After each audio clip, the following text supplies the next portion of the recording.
Hello, KKC Consulting viewers. I just wanted to give off a really quick disclaimer. In this episode, unfortunately, my audio is really iffy. However, Chris's is perfectly fine, and on top of that, his story and his journey is even better. So please keep in tune for Chris's story. Again, I apologize about my audio. It's going to be fixed for next online podcast episode. And again, stay tuned, and I hope you guys enjoy this episode. Hello, KKC Consulting viewers. Welcome back to another episode. With me, I have Chris Bussing. He's a teacher, content creator, and all-around super sweet guy. Now, Chris, thank you so much for hopping on the podcast today. Hey, thank you so much for having me. I'm excited to be here. I'm super excited to do this with you. Now, very first question, how are you doing today? It's been a nice day. I'm in Austin, Texas. The weather is sunny and warm. We actually have a surprisingly cold winter, so we broke through winter, and I was chilling by the pool, preparing for this conversation, looking forward to it. So again, I'm just excited to be here. That's amazing. I'm super glad. Even in Canada, like in the Milton area, things have been clearing up. No more snow. It's super sunny. It's awesome. I love summer so much and spring just in general. Yeah, it's a bright time, and I know this is going to be a bright, amazing conversation. Of course, looking forward to it. Now, Chris, we had a chat previously, but again, the viewers might not know too much about you. Do you mind just giving a little synopsis about yourself? So I am a guy who is very passionate about encouraging people to reach their potential, partly because I've always wanted to reach my potential. I wanted to be great. Whatever that means, it was wired in me. I'm like, I want to be great ever since I was a little kid in college and even in my career. I'm a very curious guy. I love learning about people and also learning about how the world works and things like how to be successful, psychology. And, the desire to be great, the curiosity, the desire to encourage, that all led me to tech sales, where I've had a good career over the past 10 years at Oracle, Google Cloud, and most recently as a second founding seller at the US business for a global Series D startup. It also led me to start a YouTube channel that I've done for 3 years. It's getting close to 6K subs, and we're about to hit 1 million collective views. It hasn't been a meteoric rise, but man, we're growing, and it's only going to keep growing exponentially.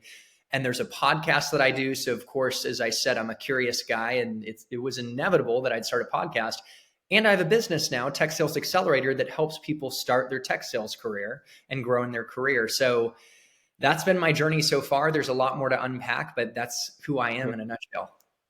That's amazing. It's a great synopsis, and I feel it encapsulates, you as a person, right? Now, on call, something that really struck me was your journey starting from high school, and I feel that gives a little introduction to your curiosity as a whole, and you as a person. So, do you mind talking to me about that? Yes, but what I'm going to do is that I'm going to take it back even further to Awesome. before I was born, okay? Because I wasn't even supposed to be here. Like, Chris Bussing should Mm. not exist, and I'll tell you why. First off, my dad tried to ask my mom out like multiple times, and she kept rejecting him. Okay. But something in him kept persisting. He had the confidence. He thought to himself, I'm going to get her. And after getting rejected maybe 2 or 3 times, apparently my mom tells me she made up in her mind, if he asks me one more time, I'm going to give him a shot. Well, thank God he asked one more time. She gave him a shot, and that's led to a 42-year marriage. And of course, I wouldn't be here if it wasn't for that. But even then, my dad's a closer. That's where I get the sales itch from and those sales skills. He closed the deal, put a ring on it, and married my mom. But after that, they couldn't have kids for 10 years. They even had stillborn twins in the process. Imagine how devastating. But my mom had faith. She just has an unshakable faith, which has really inspired me. My dad had faith. They kept going. And eventually, what they and 350 people at my baby shower called the miracle baby was born. And that might sound funny to call myself the miracle baby, but that's literally what they called me. And they didn't give up, and I literally am the product of persistence and irrational, unrelenting persistence at that, even when there's no indication that success will ever come. And so that's something embedded within me is I am irrationally persistent. Again, like when there's no indication success is ever coming. Like I could be in sales, and last Friday I got rejected 3 times. on cold calls. I actually put a live prospecting video on my YouTube channel. But then I kept going and I set a meeting. And so that persistence has stuck with me, and that's core to who I am. So I had to tell you the backstory of Chris and how he came into this world. But just to take it now, we'll jump to high school. I'm from Florida. I'm a Florida man, so watch out. I don't know if you've heard of the website like Florida Man, and it talks about all the crazy things happening in Florida. So there's kind of a stigma in the U.S. that if you're from Florida, you're a little weird. There is a stigma. I've heard of Yeah, that yeah. part. I didn't know if you or the audience had that context. But anyways, I grew up in this bubble of a place called Naples, Florida, where people clap for the sun setting in the ocean. And it's a beautiful bubble, but it's not the place where a young man is going to really be exposed to diversity of perspective and thought and actually grow. And so I had a calling to chase change. And that's actually been a theme my whole life, chasing change. And so I ended up going to Georgetown University, which, being in DC and at Georgetown, which is very international, I grew a lot. I gained a lot of perspective. I studied abroad in Madrid, Spain. And, I'm so glad I went there. And in my time at Georgetown, I was a good student, but I wasn't like a genius. I also didn't fully apply myself, honestly. I got a 3.3, but I got into a great university. But where I really flourished was growing socially, developing my people skills, building a good network. And in that time, I started to get a sense that, oh, maybe sales would be a path for me. So as I mentioned, we had a conversation one off. I love people. I have this desire to, be great, which I mentioned earlier in this conversation. That ultimately led me to sales. And I could pause there if you want to click into any specific aspect of my experience, but I eventually did shake hands with a recruiter, Sean, that shook up my future. And I ended up going to Oracle. And then boom, I went up to Oracle, Google, and I'm happy to dig into the sales journey, but I'll stop. That was kind of the journey from before I was born and even high school till getting into sales. Of course, I appreciate you for, giving that little pause and even that backstory. I mean, I know it might not mean too much coming from me, but I'm super glad your dad kept trying, kept persisting, and I'm super glad, you kept persisting as well. A Thank you. question I had, right, it's about your curiosity, right? How do you think that developed while you were growing up, whether it's middle school, high school? How do you think you got that talent for being curious? That's a good question. Because where did it come from?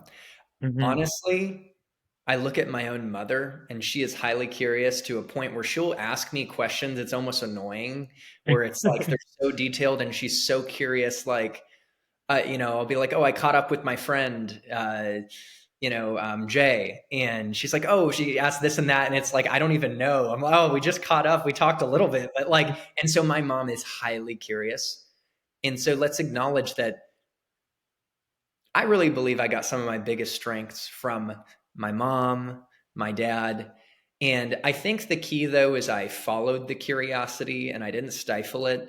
And there Mm-hmm. are even CEOs, some of the greatest in the world, like Jeff Bezos. I heard on a podcast how he talked about following his curiosity. And when we do that, Mm-hmm. the results are unpredictable, like Jeff creating Amazon, being able to buy books online that grows in this amazing e-commerce empire, and then inventing AWS, which is actually, Amazon is really a cloud company with a bookstore in the front. So AWS, the cloud infrastructure, is amazing. And by the way, I'm in tech sales and that's my world. I'm at an AWS partner.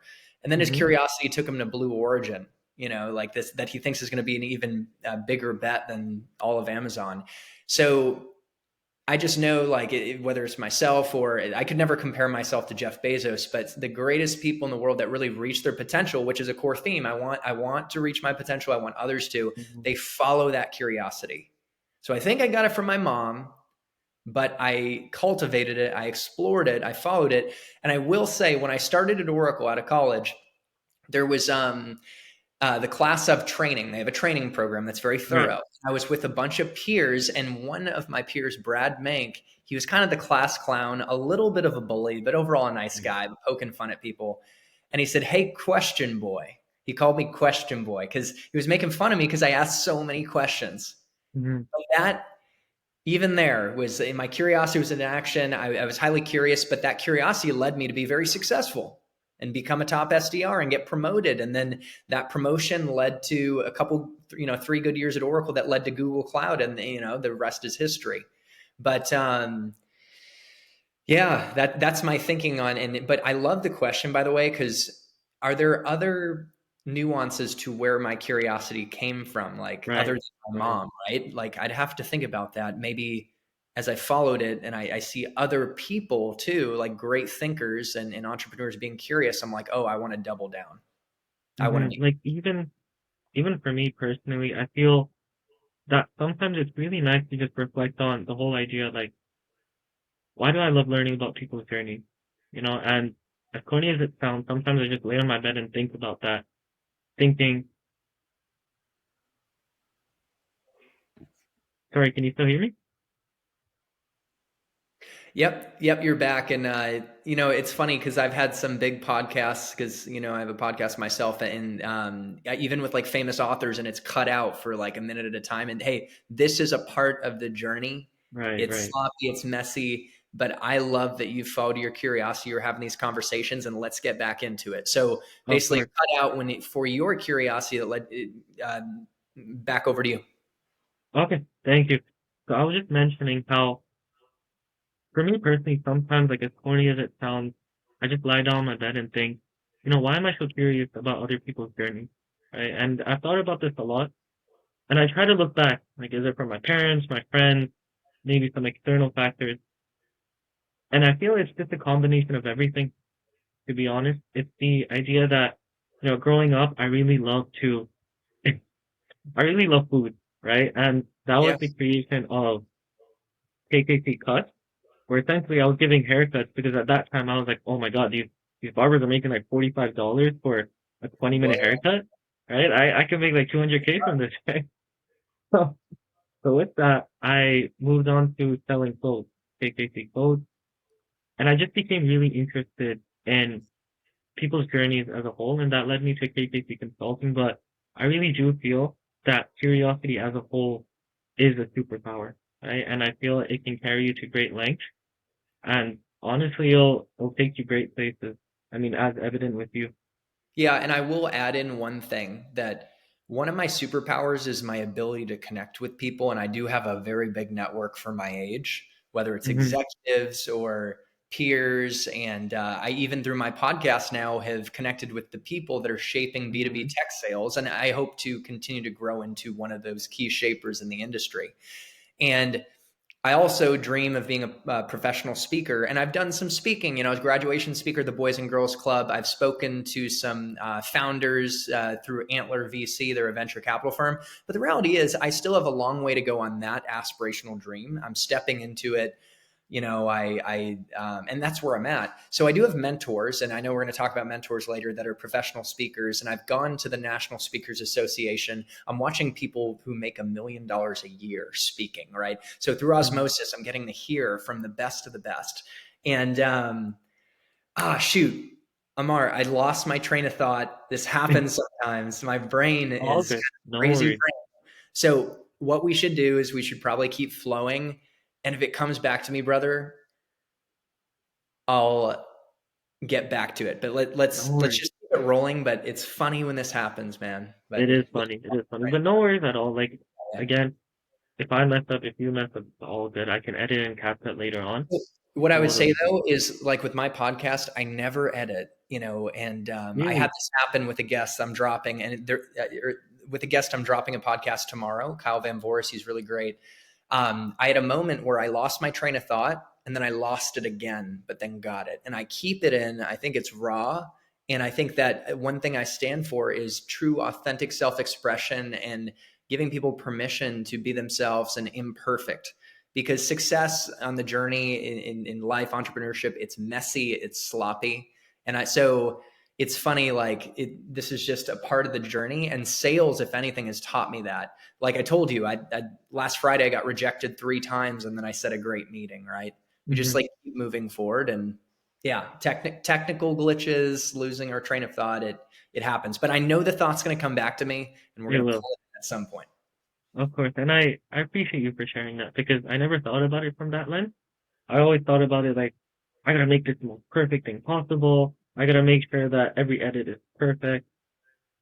But looking at it through your lens, you're right, and I feel the audience would appreciate that if, we share the unfiltered moments of moments where it shows that, even you're a human, right? Someone who's closed $1 million deals or, Oh yeah, yeah, and that was the point of the like when I posted the video, I got hung up on 3 times. Like I've hmm been at Oracle, Google Cloud. I mean, it's freaking hard to get into Google, right? very It's hard. I closed $10 million deals over 3 years at Google. I'm closing monster deals, and yet I get hung up on 3 times. Right. I could go, I'm single, but like we're going to talk about failure probably. I think hmm in this conversation, but there's a time where a girl said, "You're the weirdest guy here," and then another girl. This is the funniest thing. She said, "You're a god." I can't believe she said that. That was ridiculous. But what a difference, right? So who's right? And hmm it's like it's just amazing how like the most successful people fail a lot. They're They just do. willing to fail more. They're willing to fail fast and fail forward. And also something sales has taught me is never get caught up on one call, one podcast, one introduction. Like say if I do a podcast intro, you did a great job with yours, but if I fumble my words, just keep going. It's about the long game and consistency over time, and also the place that we're coming from, which is hopefully a place of authenticity and service. hmm to add on to that, I could relate to that just in the sense that I really, really love growth as a whole, right? And this podcast is a great example. My very first podcast I did with a friend, right? And I talked to him on LinkedIn in grade 12 summer. Super nice guy. I think now we're sitting in the podcast room. Little did I know the lighting is horrible. The mics are twisted in a way where it's not capturing my audio properly. I didn't have CapCut Pro at that time, so I couldn't even fix the audio. And there was a little like static noise with the mics. And you could still listen to it right now, right? But it's the idea that I'm very happy. I kept taking those feedbacks, updating it over and over and over again until finally I was like, you know what? I could fix this part. I could ensure this part. I can add a nice intro. Maybe the ending could be fixed. How about end cards for the YouTube? And I really value that. Whether it's in my journey, Alex Ramos's journey, Simon Swift, all these people, when you see Yes. their growth over time, it's honestly something beautiful. Yeah, it's like my mom always talks about happy mistakes, like you can make mistakes and turn it into something like you did, like you responded and you made it work, and I think of people like Gary Vee was on my mind today. I was chatting with someone about it. And when I started my YouTube channel 3 years ago, I had delayed uploading my first video for like 3 months. I overanalyzed and I finally hit upload. And partly what gave me courage was a glass of whiskey when I used to drink. I don't drink anymore. And also my hmm buddy sending me a Gary Vee video, one of his first, maybe his first ever doing like wine ratings. It was horrible. And then he sent me a Gary Vee video now. So let that be an encouragement. It's like where we are today, like we're just starting. Like I feel like I actually am 5 years into YouTube because I had a Pursuit of Possibility was the name of a channel before, and then I shifted into tech sales focus, which was the best decision. But hmm it's like 5 years in, I feel like I'm just getting started, And so if we look at the long game, like that Gary Vee before and after, it's amazing. Like we could be the next Gary Vee or the next whoever. I Of mean, the course. next Amar and Chris. Honestly, why not us?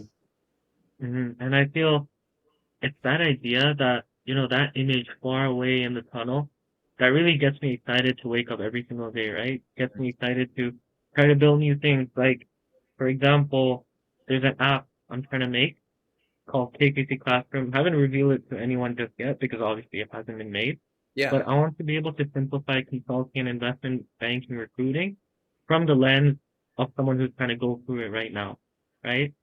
But being able to wake up and say, you know what? I might be able to build something that can help change tens, if not hundreds of lives and make their recruiting so much more seamless and easier than perhaps what I have so far. But that's a honestly, great it's idea. just thank you. But it's the little steps at the end of the day. And there's a great analogy that Alex Hermosi shares. The fact that he dropped his consulting job. He was getting paid really nicely. He was sitting at a top apartment. He left all of that, gave a 2-week notice, dropped everything, drove all the way to the other side of America and then got on call with his dad and told him, "Hey, Dad, I decided I'm going with it. I'm just gonna start my entrepreneurship journey. Like I can't do consulting anymore." To be able to have that strength and to look at where he is now, right? Where Wow. people are begging to have conversations with him, that wasn't on his mind when he first started out. When he lost his fortune twice, not even once, twice, like to be able to still have the courage to keep Wow. going and not retreat back to consulting, it's truly something special. And you know what? I know we were going to probably talk about learning from mentors, and obviously some mentors can be in today's world on YouTube or mentors that we've never met. And like Alex Hormozy is a mentor worth learning from. And I'm actually going to make more time to learn from him.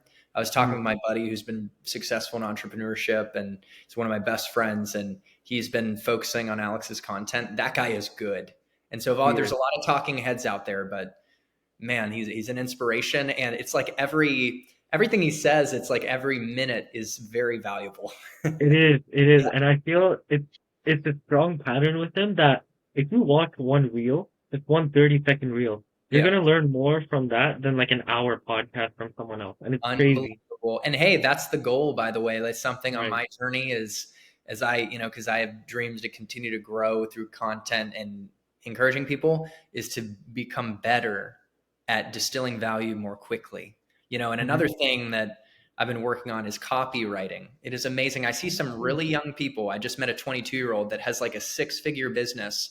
Wow. And he's doing like coaching consulting. He's 22, and partly because he is so talented at copywriting, marketing on LinkedIn and other, he's created these funnels. It's amazing what you can do. And age is just a number. He's It 22 is. with a six-figure business and growing, even advising companies. Like it's amazing. Wow. Right. And honestly, I mean, going back to Alex, I remember I was watching one clip, right? And usually I'm not taking business knowledge for while I'm scrolling. I'm just trying to clear my head, right? But Yeah. I got on an Alex Hormozy clip, and it's crazy. He goes off straight first, and he says, "It's super easy to just go viral. All you have to do is this: post on Twitter. The ones that do really well, I turn them into reels. Combine a bunch of those reels that do really well, and have the captions of the Twitter post in them. Turn those into a YouTube video, and then that Wow. YouTube video is just gonna go viral."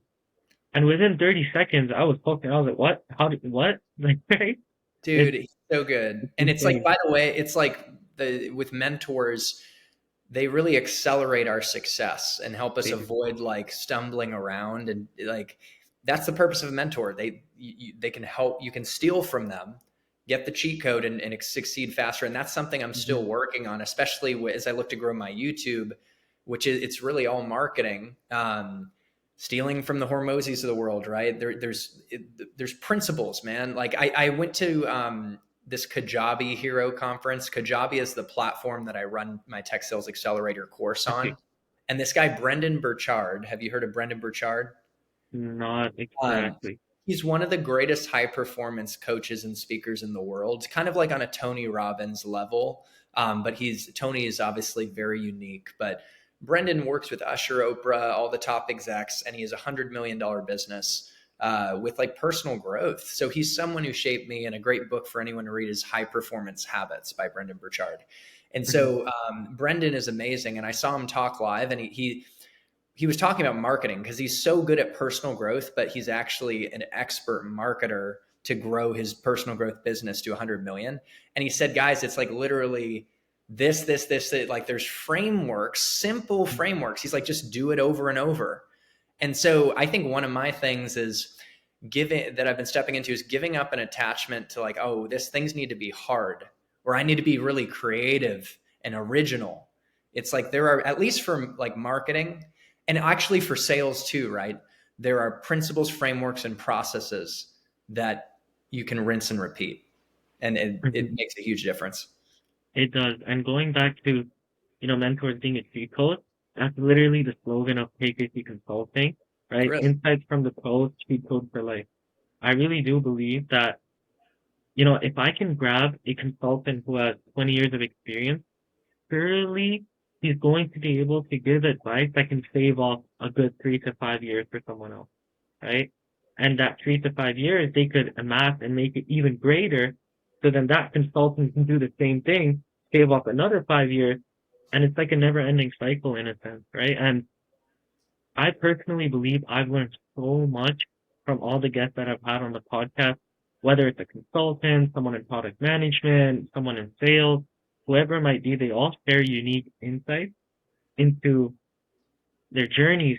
And the best part of it all is when you kind of string them all together and find common patterns between all of them. Like I've never done a podcast where someone said networking isn't good. I've never come across someone who said that. So automatically I can like put a switch and say, okay, all these people who are super successful, they've done networking. I have to do networking. I have to talk to Mm, people and become better at communication and become a better storyteller. And mm. similar with you, right? You are, and I'm very shocked at this, but you're an awesome, awesome storyteller. The way you can, pronounce your words, speak it slowly, change your tempo when it's, you know, something important, you might say a little bit faster. When you're just trying to get your point across a little bit slower, it's inspirational, right? Being able to have that control over it. I'm not sure if you know about him, but Vin, he's a public speaking expert. Okay, is it just Vin? Yeah, Oh, maybe cool. he has a last name, but it's I'll VINH. have to check him out. Yeah, he's fantastic at it as well. Able to speak super fast, slow, and then Yeah. change his tone. It's very important. So that pacing and tone is important, and that's something I noticed when I talked earlier that I'm working on being a professional speaker, and I went to the Hmm. National Speakers Association, and I'm hearing these $1 million speakers, and the difference is like they have worked so hard for years to really craft stories like very intentionally structured, but they pause at the right times. They raise their voice for emphasis at the right times. And it's like those all add up with their presentation confidence to it just takes it to a whole nother level. So our delivery of the story is important because we could have a great story, but if we deliver it with nerves or we're not like communicating clearly, it's just not going to have the same level of impact. So, but I will tell you, like, homework for myself, yourself, and the whole audience is at an early age, start to collect an arsenal of stories with Hmm. lessons, with key moments in your life, paradigm shifts, moments of transformation, because you never know when you can whip them out to inspire and to influence in a positive way. So, something I'm going to be working on, I've already started to, is really collecting stories and being a master storyteller because obviously in sales, it's a critical skill. It's the gateway to hearts and minds. But part of sales, like beyond selling software, is selling ideas. Like Thomas Edison invents the light bulb. I don't know for a fact what went down, but I imagine there was some resistance at first, like with any new technology, even if it's good technology, right? Sometimes people don't understand it. The ideas need to be sold. And Hmm. so, and in terms of sales, like storytelling is a key way to connect. And apparently there have been fMRI studies or brain scans done for like in clinical studies showing that certain areas of the brain between different people exchanging stories are like lighting up, and it like literally shows they are just syncing up. So you get the point. Storytelling, it's much more compelling and impactful than data and facts. Right, and I agree. And I'm not sure if it was from Chris Voss's book, but I remember reading that at the end of the day, it doesn't matter what words you're saying. Like 30% of it is the words you're saying, 70% of it is the way you're delivering it. Mm, And I was very surprised by that, but it makes sense, right? I yeah. could say, sorry, I was just saying, I could say like a string of gibberish, but if I say in a really professional and formal manner, the other person would think that they're stupid for not understanding me. Yeah, it's interesting, your confidence and your tone. And I mean, Chris talks about his FM DJ voice kind of talking from your Hmm. chest. And by the way, when you make a cold call, like you learn about the importance of tone because you're interrupting a stranger's day and you have a quick opportunity to build quick trust and see if they're willing to hear you out. Otherwise, they might hang up on you.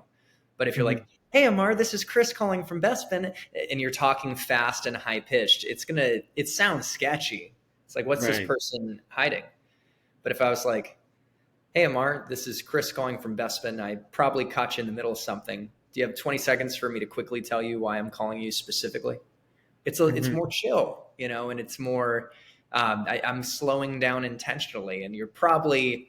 It doesn't mean you won't hang up on me. You could be in a bad mood, but there's a better chance that with that tone that you're gonna quickly build trust. But it's amazing how we can subconsciously judge people, and we don't even realize it. And tone, body language makes a difference. Now, I will say with body language, I suddenly think of a time I was in Spain, in Donostia, San Sebastian, northern Spain. It's a beautiful place on the coast where it's just like amazing oceans, great people. Anyways, I was sitting on the steps of a church getting pre-gaming for going out. What's crazy, it was a beautiful moment, but there's like cobblestone streets and beautiful architecture, and all these young people are just sitting on the steps and just socializing. And I had like closed body language. You can't really see, but I was like folding my arms.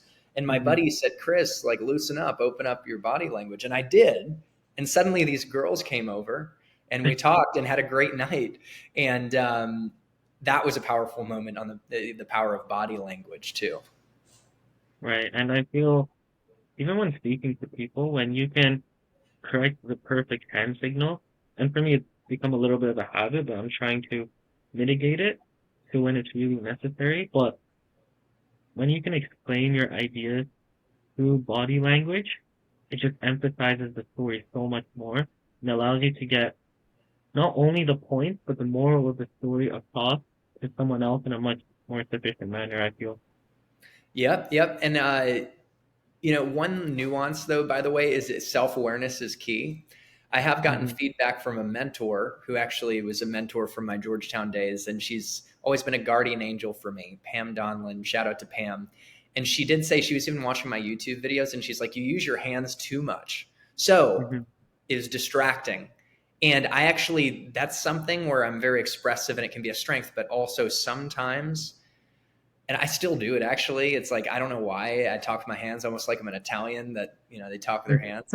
And so, but I took in that feedback, and I actually just have to make an effort. So there are times where you have to be mindful and like really be self aware and disciplined with using gestures at the right times. You know what I'm saying? Hmm. So yeah, and if anything, a key theme is and a part of who I am my whole life is curiosity to understand myself and become more self-aware to like unleash my strengths and double down, but also manage my imperfections. It could be like the overusing of the hands or sometimes having a big ego get in the way or Hmm. I had a big part of my story is giving up drinking, and I had to become aware that I needed to give that up as my ultimate success assassin in order to reach my potential. So Right. And I'm glad you shared that. That's something else I wanted to touch upon later on.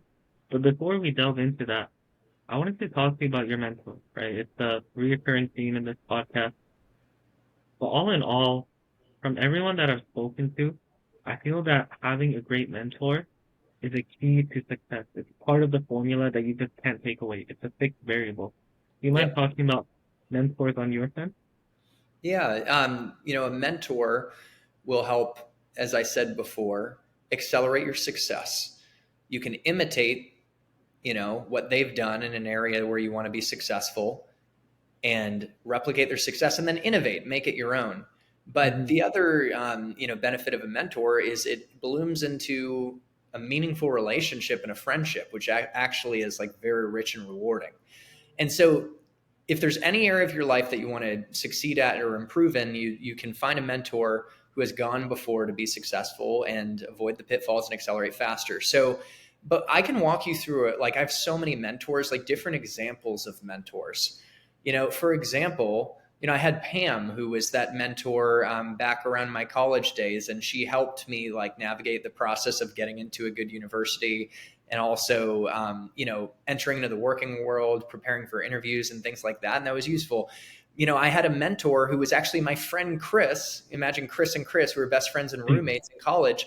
But just because he was the same age didn't mean he couldn't mentor me in specific areas. And he Hmm. actually was the reason why I shook hands with that recruiter, Sean at Oracle, which I alluded to earlier in the conversation. I remember on a Saturday, I was actually hungover from going out, and I was being lazy on my phone. And he said, "Chris, Right. you said you wanted to either do tech sales or consulting. Well, this recruiter Sean from Oracle is here, and they're a great company. You should go." And it's like that was mentorship at that time. He gave me a nudge. I went and I executed. And this amazing 10-year career in tech sales that's led to so many beautiful things. I'm so grateful for it. Part was in part to Chris in that way shepherding me and giving me a nudge and me responding. So you can be mentored by your friends. Now I've got a couple mentors. One, Tom, who is a professional speaker of 20 years, that's mentoring me on professional speaking. He's telling me, exactly what it takes to build a keynote speech, to get repetitions, go to Toastmasters. He told me all the things that he's done to be like he's made deep six figures for 20 years. I mean, that's legit. So he's a mentor there. Now, I will say he's also a mentor around how to balance out career success with having a great family, Mhm. what I call multidimensional success, because that is an important value for me. Like family is really important. I don't want to be the person, and I've seen this happen, where they're so successful, even people that launch $1 billion company, but they destroy their family or never have a Mhm. family. And I realize family is important to me. So to have Tom as a mentor who's in alignment with my values of where I want to be, that's really important. And he told me something, by the way. He's like, my greatest accomplishment is that my grown kids actually want to spend time with me. But I think of a Mhm. guy, Tony, that I met in downtown Austin when I was living in a skyrise a few years back. The guy was so stacked, he had multiple companies, but he was a forever bachelor, and he like had no plans for a family. And honestly, it was a little, like, some ways kind of basically a Peter Pan, never grown up and not who I wanted to be. So I could Mhm. have, like, you got to be careful of who you choose as a mentor, because he did have the business success, Right. and like maybe you could isolate that, but for me, it's like multidimensional mentors like Tom are, that's who I want. Now, Tom's a mentor for public speaking. I have Dean, who was in tech sales and now he's launched 3 businesses. He's a mentor for my journey from tech sales to entrepreneurship, right? And he also has multidimensional success with a great family. And finally, like, one other example is this 22-year-old that I mentioned that I connected with. I actually had him on my podcast. I find out he's built a deep six-figure business, and he's amazing at marketing. So he's mentoring me with, like, on my LinkedIn Right. posts to write better hooks. So Mhm. we can learn from everyone, and including, this is an interesting one. I was thinking about this. My parents, like, I definitely resisted them in a way because they're my parents, and I think that tends to happen where, like, at least for me, I look to other people for mentorship, and I almost Same wonder, here. Same I here. think there actually might be something in us biologically that is healthy, that's designed to get us to leave the nest as adults, that Mhm. might play into that. But the thing is, like, we usually don't become aware of how we resist our parents till we're older, and then you start to realize, damn, they did a lot of things right, and there's a lot I could learn from them. So what's funny is, Mhm. I'm 31 now, and I'm not like a immature kid playing the victim, blaming his parents or thinking he's better than them, which that was a pitfall, honestly. When I was in college, I thought I was so smart, I'm top university and all this stuff. But now having the humility to realize I got my greatest strengths from them, and, like, there's a lot I can learn. So they're becoming, isn't that funny? They're now becoming mentors. But Right. the one thing I would say, I just wanted to share a few thoughts on, like, how to actually build mentors, like build relationships. Of course. Like, I think that's important. If there's, like, you can reach out on LinkedIn these days and find a mentor in business if they're, where you want to be, and reach out. And I think the key to starting that relationship is just, one, showing you took the time to really be curious about them, going back to curiosity, research their profile, find something very specific about them. If it was me, it's like, oh, I watched the podcast with Amara and I like this specific thing at, 45 minutes in. I mean, talk about going to another level, showing you actually paid attention. I like this Right. specific thing. It really inspired me.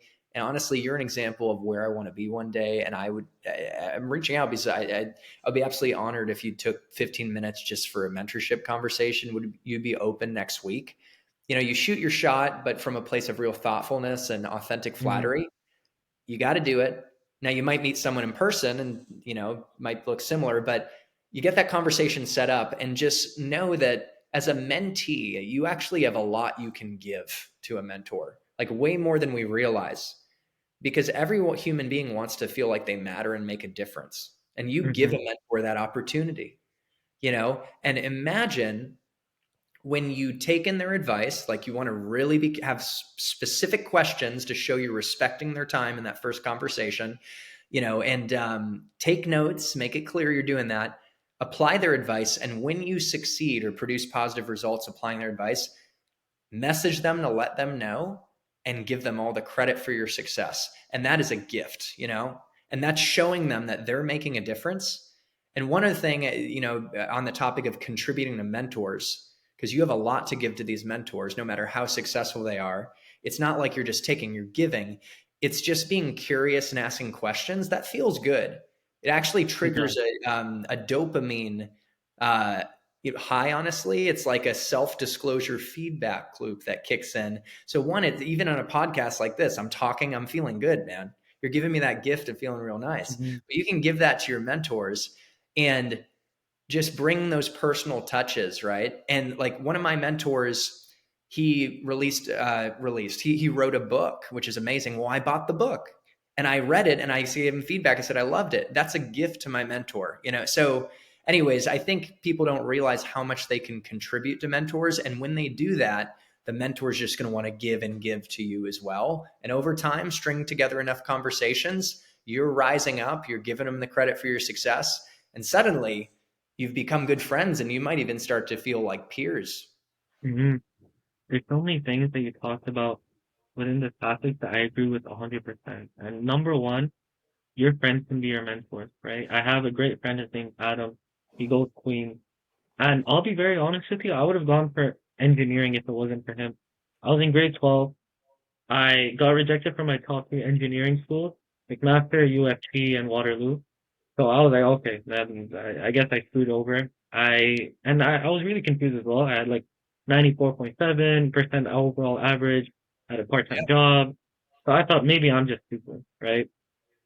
And at the end of it, I had two choices. Either I go to an engineering school that's pretty close by, or I go to Schulich and study business over there. Now, my friend Adam, he comes in and he says, don't you like entrepreneurship? I was like, yeah, I love it. It's pretty fun. He's like, why don't you look into the careers that business has? Because at that time, I just thought, you go into business, you're either an accountant or a banker. That's it. So I looked into it. I see product manager. I see tech sales. I see sales as a whole. I see, you could even go in the ESG route, consulting, finance, so many different areas. And I thought, you know what? This is awesome. Why don't I give it a shot? Why don't I try it out? And I kid you not, the second last day before the deadline happened, I clicked on Glove Eng, right? But then the page reloaded and it didn't go through. My dad walks in the door and he says, why don't you just sleep on it, think about it? You can press it again tomorrow morning. Don't kick out business just yet. I'll wake up the next day and I hit Schulich. And it's crazy how things work out. And honestly, I have to credit a lot of it to Adam just because through and through, he's like, he's trying to go investment banking. I'm trying to go consulting for now. So it's nice parallel between it. And he's really helped me out. So I agree with you 100% on the idea that your friends can also be your mentors. Oh, I love it. I love it. And one core theme that is really important to me as I look back at the tapestry of my life is to surrender and have faith in the plan that is much greater than our small Hmm. mindedness can conceive.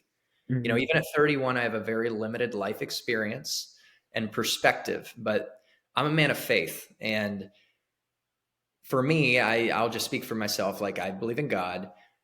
There's a plan much greater than my own. And so what that means is when things don't go according to my plan, they're actually working for me. And I have so many examples in my life where Right, things right. went wrong and didn't work out that I'm so glad looking back they unfolded that way, because it got to me to where I am today. And you even just gave an example of something that like Hmm. didn't go according to plan, but it was the best thing for you, and here you are now. And And man, I swear I'm so glad I got rejected from those three universities because looking back, if I went into engineering, it would have been so much harder for me to start a podcast, be able to talk to people, be able to give back something to the community. It would have been much harder. I would have had to focus on studying physics and chemistry, which quite frankly I don't enjoy as much, right? Yes. It just would have been a lot harder to step into it. Another aspect of your story I wanted to talk to you about is the personalization, like the cold outreach. I have a friend. He came on the podcast. He's the 10th episode. His name's Steph. Now, when I first reached out, his name on his LinkedIn, it says Muhammad Steph and then his last name. So I reached out and I'm like, hi, Muhammad. Can I have a chat with you? And then after some time, like 2 or 3 months, we're really tight. We're best friends now. I asked him, like, hey man, why's your name Muhammad? Just change it to Steph if you go by Steph. And he told me something I won't forget. He said, my name is Steph, and I want people who like there's a way I can tell if someone's really checked into my profile because if they say hi Steph, that means that they watched my TED talk. That means that they've done actual outreach towards me. That means that they've dug into, Mm, some history and really understood who I am and have enough understanding that my name's Steph and not Muhammad, right? And I watched his TED talk. Like I tried to do a little bit of digging into it. I think I might have just missed it off, but it's a really smart way to go about things. And I was dumbfounded because, it really helps you separate who's really taking the time out of the day to investigate you. And on top of that, I'm just dragging in all my mentors. I have one, his name's Always Malik, and he's probably watching this podcast as well. He he's actually the reason I found out about you, I'll be honest. I was going through LinkedIn and the feed is structured in a sense that if you comment or like, then your followers can see it. So he commented under one of your posts and liked your post. So I see it. I'm like, oh my God, Always knows you? Because you were wow. just crazy. So I looked into your profile and I'm like, wow, this guy's top notch. I asked Always, can you toss me a referral? And he's like, Matt, I have no, like, I've never talked to this guy ever. Right. So I'm like, you know what? It's okay. I'm gonna get him on the podcast. So I try to do a little bit of digging into you and there's some posts that I really love. Like there's one specifically where you had a eye patch and you're like, I'm a pirate because, that whole story was hilarious as Yeah, well. that was a So, key. That was a key moment in my life for sure. right. And, just bringing all these things together. And then when I finally pulled away, I got Chris on the podcast. He was like, you're lying, all caps. I swear I have the message here somewhere. You're lying. Okay, this is one episode that I'm going to watch the entire way through. And it was just really funny because this all started just from just from him commenting under one of your posts, which Wow. And there you is, were, following your curiosity, mhm, it led us here, and I'm very grateful for that. right. And there's so many other examples that I could string together, but honestly, it's just great to, look back and just see how things really play out. Another example I could tell you is it's very hard to talk to a partner, right? Especially a partner of a $1 billion company. But I was able to because the person hosted a webinar, right? And I got to know about this webinar because another person I know, he liked the post. I was like, okay, then why don't I join this webinar? Joined the webinar finished, I hear a little bit of it. And I emailed the partner afterwards and I said, hey there, loved your insights on this, loved how you talked about cybersecurity, loved your analogy. Just wanted to see if we could have a quick chat because the host said that, you know what, we can reach out to you. Somehow he replied in like an hour, which I was very surprised about because in my email signature it literally says I'm graduating 2028. So he probably thought that I was just a first year. And for Wow. him to give me that time, it's great to see, you know, that feedback loop in a sense. It's important to shoot shots, and put Hmm. yourself out there. And it's amazing that people, when they see your thoughtfulness, they respond very positively. And you remind me Hmm. of a podcaster that I know, Danny Miranda, that is pretty famous now. He said Hormozy, Gary Wow. Vee, a lot of the Andy Frisella, some of the biggest names out there. And I had him on my podcast once. He's in Austin, Awesome. and he might have been around your age, and he got Gary Vee as a young kid, and because what he Really? did, he was so personalized with like commenting like something very specific. I forget what it was, but he was like constantly following Gary. And it was such a personal touch that Gary decided to take a shot with him. And so personalization is showing that effort is a very powerful concept that really will open doors in very surprising ways. Right. And, I'm very glad you opened up to my invitation as well. It's Yeah. led us over here, and I learned so much more about your journey. To go on to that string of thought, can you talk to me about your journey going through sales as a whole? Yeah. I got into sales because I loved people and I thought I can be paid to build relationships with people, and I wanted to be Hmm. great. And it proved to be a good reasons to get in because, people talk about the financial upside of tech sales. It's actually like a place where you can make as much or more than doctors without having to cut anyone open. It's amazing. Right. Some people, I have my buddy made 400K. Another buddy made 800K. Oh, and I've, this is all USD as well, right? I'm sorry? This is all in USD? Yeah, and then I have some Wow. other people, I can think of 5 or more that made $1 million a year. Someone I've heard of made $8 million in 1 year in tech sales and enterprise sales. So the financial upside, it's one of the most lucrative professions in the world, and the key is it's a lower barrier to entry, and you Hmm. can get there to the deep six-figure mark really fast. Like you can make six figures within your first year, definitely your second. And that was the case for me because I started as an SDR, then I got promoted to AE, and I was making six figures. I didn't know what to do with myself as a 23-year-old. I was buying my whole team coffees and eating out all the time.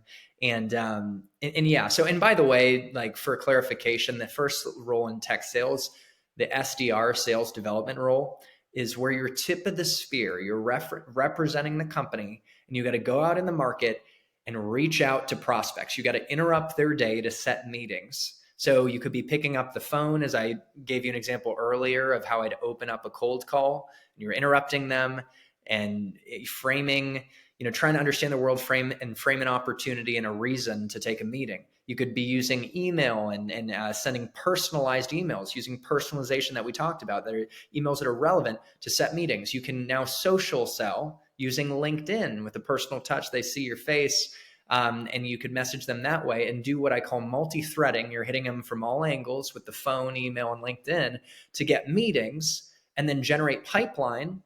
When pipeline is the dollar value of an opportunity that is sourced and evolves from a meeting. And so that's the SDR role, the entry level role. Build pipeline, set meetings, build pipeline, tip of the sphere. But then you get promoted to account executive, where you're definitely going to make six figures in your first year with your on target earnings. You have a base salary that there's data on RepView. It's a good site where you can see like, oh, the typical base for, there's different types of closing roles, AE roles, but there's like SMB, small and medium business, where you're Right. doing more transactional deals, high velocity. Like maybe you make a 70K base or something, but you're going to make 100K on target earnings. And that'll only bump up as you go to mid market, AE, and then enterprise. But the point is, you can get to those six figures real fast. And an account executive is running a full sales cycle.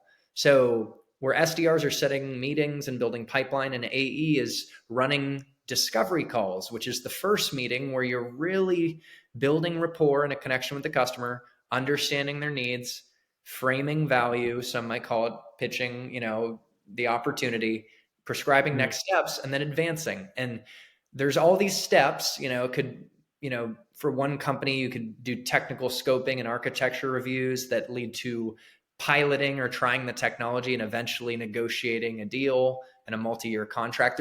There's a lot of nuance based on what you're selling. You could sell SaaS, you could sell cloud infrastructure like I have, but it's such a good path, and it's just really lucrative. Profit margins are so high in software. I'm trying to think if the margins are like 70% plus in some cases. So They are there's a very lot of high. room for sellers to make money, and the deal sizes, can be like one of my I work with a rep at AWS, and she covers the largest retail account, a $40 billion company. It's the largest customer for AWS, and she just closed an 8-figure deal. It was like 10, Woo. 20 million. Is that 8 figures?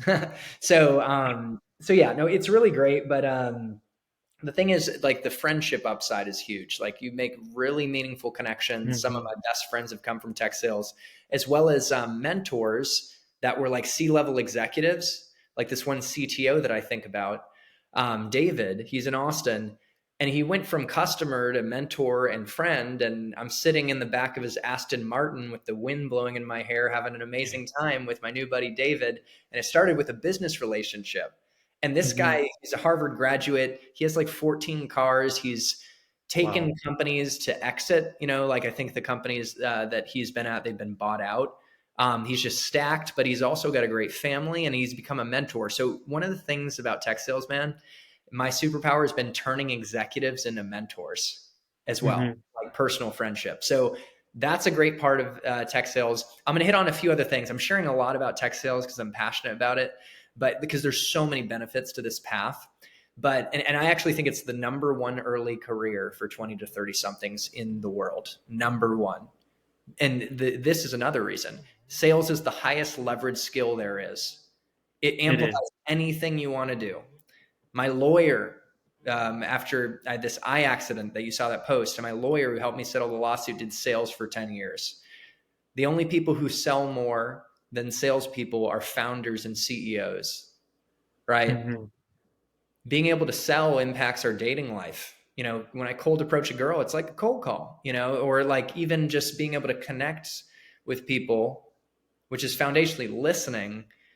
You develop those skills in sales and it improves your relationships, so it's the number one skill. And what's the interesting, because you're interested in consulting, well, B2B tech sales is management consulting. That's what it is. You're really having to understand a customer and teach and tailor to their situation and be prescriptive. You're consulting. It's consultative Mm-hmm. sales, especially what I've done, man, because it's very complex, large transactions. It's not just like, oh, I'm selling $100 a month subscription. And so I Right. had a guy, Dan Pink, who is probably my most famous guest. He's a 7 times New York I've bestselling. heard of him. I've Yeah. heard of it. So it took me a year, by the way, and I got him through a personal touch. So, by the way, you're selling to get podcast guests like me and all your guests. Right. And I'm doing it too. That's the thing. The most transferable, highest leverage skill there is. So you're already selling. And he's, as he says, to sell is human. But I got Dan after a year, and he did say that line that I said, which is B2B tech sales today is management consulting. It's like people don't realize, it might be an illusion that, oh, people who have a high IQ don't go into sales. You have to be very intelligent in B2B You sales, do. but not just intellectually. There's a more important form of intelligence that's emotional intelligence. And that Mm-hmm. is what sales develops. That is a bigger indicator of success, including curiosity as the most foundational thing required to be successful in sales. And final thing on sales, on why I'm such a hype man for this path. And I think it's the greatest early career path for anybody. And I'll say that, like, some people might not be a fit for sales, right? It's not black and white. So let me acknowledge that, but I get passionate. It's definitely a great decision, right? Like, it's something no one would regret. But the personal development upside, this personal transformation that happens with a career in sales is amazing, because it basically shines a mirror on all of our deficiencies. Like, early on, I realized my need for significance and my need for approval and ego was getting in the way of my success. And I had to look at that. You know, you have to become a better version of yourself to actually succeed and connect with people and drive results. Because in sales, by the way, you're measured on results. You either get the results or you Mm-hmm. don't. And what that means is you could work really hard and not get the results, and it doesn't matter. You could get fired, or you could work 20 hours a week and get the results and make deep six figures, and no one complains because you get the results. Mm-hmm. So it's cool. It's like, it's training in leadership, entrepreneurship, and getting results. And the final thing I'll say, I could go on and on for multiple podcasts on this, is that it develops courage, like just being more of a badass to pick up a phone and interrupt a C-level executive stranger because you believe in yourself, you believe in the product and the value you have to bring, and you're operating irrationally, right? Outside of the realm of what's comfortable, you're giving up excuses and you're doing what you need to do to succeed. That's powerful. So anyways, there's so much that in terms of self-development that comes from a career in tech sales. Right. And man, when I first heard about sales, it was grade 11 summer. I was going to the gym, and me and my buddy, we were at the gym, and I meet this one guy, and he's not trying to sell me a plan because I'm already at the gym. But I just had a really quick question. I wanted to ask him like, what led you to, coming to LA Fitness, being a salesman over here? And he told me something I won't ever forget. He said, and I guess it could be a little bit of an overgeneralized statement, but it still resonated with me. He said that people go into sales because they feel that they have something more to offer and they want to bet on themselves rather than having a safer job that Oh, perhaps has the exact same, or sorry, less outcome. yeah, So that's that good. really struck a chord and I thought about it and I was like, he has a point. He has a point in the sense that for sales, like you mentioned, outcome is very heavy, right? There's a lot of focus on outcome, whereas perhaps in another field, outcome isn't as necessary.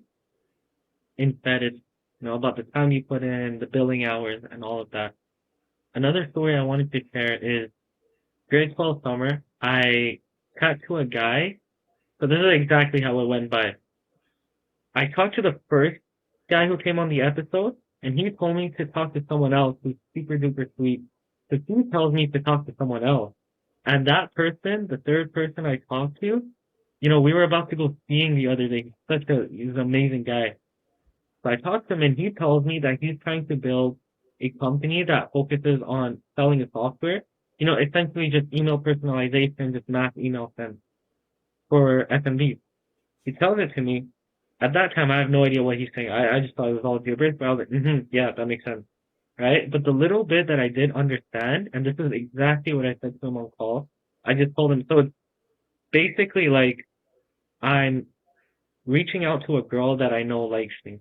Right? And he just laughed on it. He was like, yeah, that's exactly what it is.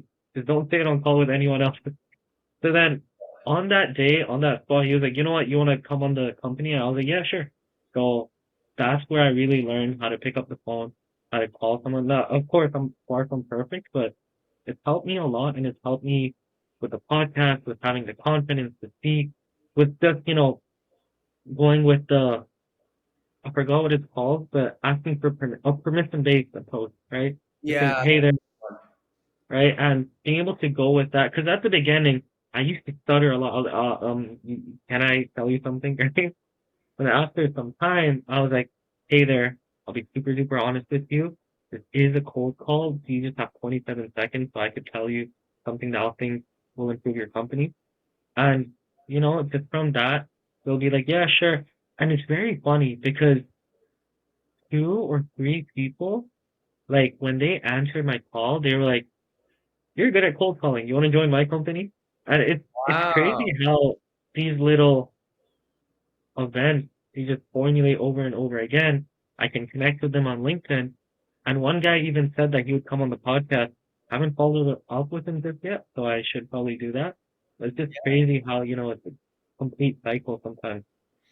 Yeah, that was a great opener. It's a permission based opener where you're socially aware of like, I'm an interruption, I get it. You were kind and positive, good tone. And you also implied that you had an idea to help their business too, which piques some Mhm. curiosity. So I love the authenticity of that opener. And I'm not surprised you're a good cold caller using an opener like that. I appreciate it. And something else that I learned is the fact that every word or number that you say in the opening matters a lot. So get it right. Like even Yeah. 27 seconds, that's a statistic from HubSpot that says 27 seconds is the best, the best time frame to say because 30 seconds sounds too generalized. The 27 seconds is just Yeah. perfect to make the person want to hear it. It's crazy. I never Every knew word, that. every word is precious in an opener. It's like Right. the times that I have been hung up on, I got comfortable. And like, cause I honestly, like, I'm not afraid to be rejected at this stage. You know, Hmm. it's something I believe that's important is to go through rejection therapy where you get rejected a lot and then you realize it doesn't matter. And that obviously happens because I've been in this career for 10 years. I also have an abundance mindset because I'm, about to close the biggest deal I've closed in the last 4 years, getting into conversations with C levels at monster opportunities. Like, probably an opportunity that's going to be bigger. So I do have that abundance mindset at this stage in my career. And so it doesn't mean anything, but I did get comfortable. And I told you I did that video. I was hung up on 3 times and getting comfortable. I like got lazy and I didn't like really pay attention to like being crisp in those first moments. So that's also a lesson as I talk out loud and think about it. It's like you can never get too comfortable and never Hmm. forget the principles that produce results, you know? Right. And it's so funny because one of the things that I don't like about cold calling, it's so funny because I used to call 100 different people, right? And at that time, I thought that Wi-Fi calling, that'd be perfectly fine. I wouldn't be charged. So I think I called close to 300-ish, not too much. It wasn't in one day, it was over some time. So I called 300 people.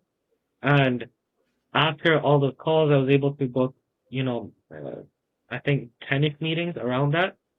So after that, and the pickup rate was horrible, by the way. It Yeah. was astoundingly horrible. Now, I get a call from my internet provider, like my cell provider, and he tells me, "Hey there, Amar, you got billed for $170. You got to pay that off."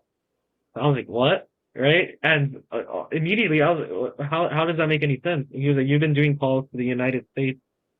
You get charged for that." And I was like, "No, I'm doing Wi-Fi calling. That doesn't make any sense." He's like, "No, buddy, it's 80 cents per minute on Wi-Fi calling." So then, man, I tell it to you, I spent the next 30 minutes, I was trying to reduce the price and I was telling him like I'm a university student. At first he said I can give you $20 off and that's the most you'll go. Then he said 50, and then he said 60, and then he said I think 80-ish, and then he said 100. 100 was the max until like his supervisor would have to come over and press the button to allow it. And then I somehow got him to say I think 120. So Wow. that yeah, but it was just really fun. It was like a little game, like going back and forth. And I used a lot of Chris Voss's techniques. Yeah. Like, for example, just saying, "Hey there, totally understand. You've been trying your best and I really appreciate it. Well, I'm sorry that just can't work for me." And it just worked every time for some reason. So it Wow. was it's crazy. But I really love the whole sales avenue. I love the whole like it's genuinely a game at the end of the day, and I really enjoy that game. Yeah, and it's like playing the lottery, you know, when you make a cold Hmm. call or you prospect. And I think what could go right? You can win outsized gains, like unbelievable gains with, again, people making $1 million a year in enterprise sales. But there's no risk. There's no risk when you realize rejection and failure don't matter. And like for me, I get rejected by someone. I could set a meeting with them a week later. They forget about me. Or I get rejected by different people and then I set a meeting with someone else. And so there's no risk, only upside. So it's like, what a privilege to play that lottery every day in Right. sales and have the chance to win monstrous gains, you know? And it's like, yeah, it's like when you gamble, you could lose thousands of dollars, you know, and all that. But in this case, this is great gambling. There's no downside. And I will say, I wanted to say this earlier, but like, yeah, sales is entrepreneurial training ground because I mean, there is risk. Like if you don't hit your numbers and deliver the outcomes, you'll get, you know, fired. And basically it's like you need a CEO mindset to manage your territory and book of business and dictate how your customer engineers and technical counterparts, and eventually as you're a senior seller, your sales development reps are executing in the territory. I need to what's called lead up, and I need to like coach my own leaders on how, when I bring them in executive conversations, the role they need to play. I need to help them make their lives easier. And so it's just entrepreneurial training ground. And you're like, it's hard though for some people because of the ambiguity and the uncertainty. But for anyone who does want to be an entrepreneur, I just think, you know, again, I actually, going back, I think it's the greatest early career path you could ever do, unless you wanted to just flat out go right into entrepreneurship. But my strategy I've taken that I've loved is I go to big tech, I get the marketability of Oracle and Google, I learn foundational sales skills, I make a good amount of money, you know, financial capital that I could have built a nest egg, and I have financial stability. I built, I think, I don't know if I'm repeating myself, but I built a strategic network now, including I have venture Hmm. capital relationships if I want to raise money for for a company one day. And then I went to a startup now, which has been even more of like entrepreneurial training. And I've been building on the side with YouTube, Tech Sales Accelerator. I'm bringing in income and it's growing, but my plan, and I've seen a lot of mentors do this, is they launch in full time into entrepreneurship when their income on the side matches their W 2. And so I think it's just the greatest path, tech sales, to make good money and develop the skill set, the income, the relationships that will amplify your entrepreneurial dreams, right? And it's like you can ramp up to it. And I heard one guy say, don't let your creativity be burdened by finances. There's something to be said for if you're Wow. not doing financially well with like Maslow's hierarchy of needs, you like get to a place of Hmm. desperation, and creativity, like my podcast and other things, might suffer if I'm really stressed. So that's a powerful aspect of this. Like, and I think of an actor or actress that might used to use, like, sorry, an actor or actress uses bartending or waitressing or whatever, serving to support their dreams. Well, tech sales can be that bartending or serving, but it's just a much better job, more lucrative, more flexible, and why not use that? Right. And I feel, man, it's awesome because it's starting to bring up memories of the cold calling days.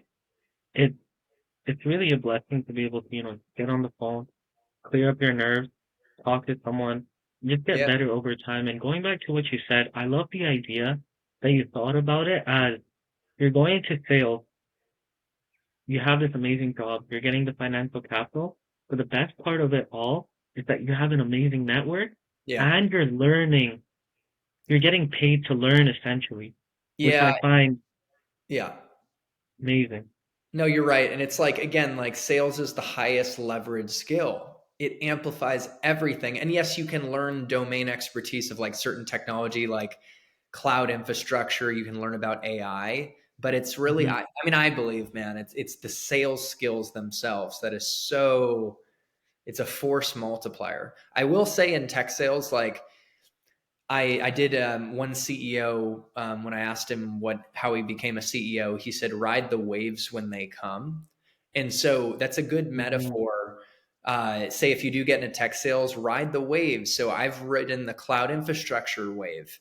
The cloud infrastructure, cloud computing was a paradigm shift, like the printing press or the like electricity that changed the way the world worked and way businesses operated.